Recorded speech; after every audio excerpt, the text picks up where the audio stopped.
அனைவருக்கும் வணக்கம். நான் பூபாலன். உலகில் உள்ள அனைத்து மதங்களும் ஏதோ ஒரு இடத்தில் தோன்றி உலகெங்கும் பரவிருக்க வேண்டும். அவ்வாறு பரவும் போது அந்தந்த இடத்திற்கு ஏற்ப, சூழ்நிலைகளுக்கு ஏற்ப, சீதோசன நிலைக்கு ஏற்ப, மக்களின் பழக்க வழக்கங்களுக்கு ஏற்ப அந்த மதங்கள் திரிந்தும் சுருங்கியும் விரிந்தும் பரவிருக்க வேண்டும். அதனால் இந்த மதங்கள் அனைத்தும் வானத்தில் இருந்து இறங்கி வந்தவை அல்ல என்பதை நாம் புரிந்து கொள்ள வேண்டும். ஏனென்றால் மதங்கள் அனைத்தும் அன்பைதான் போதிக்கின்றது. அதனால் நாம் மதங்களை வழிபட்டாலும் மதங்களின் கொள்கையை கடைபிடித்தாலும் மனிதம் காக்க வேண்டும்.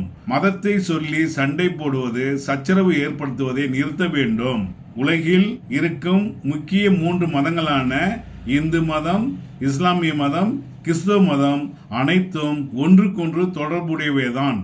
ஏற்கனவே கிறிஸ்தவ மதமும் இஸ்லாம் மதமும் ஒன்றிலிருந்து ஒன்று வந்ததாக சொல்வார்கள். அது சகோதர சண்டை. அந்த மதங்களுக்குள் ஏகப்பட்ட ஒற்றுமை உள்ளது.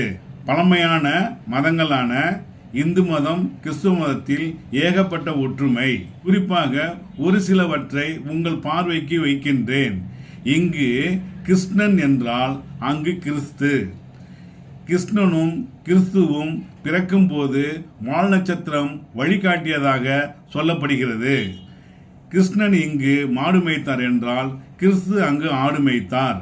கிருஷ்ணன் இங்கு கோவர்தன மலையை தூக்கி பசுக்களையும் மக்களையும் காப்பாற்றி அற்புதம் செய்தார் என்றால் அங்கு ஒலிவ மலையில் கிறிஸ்து அற்புதம் செய்துள்ளார்.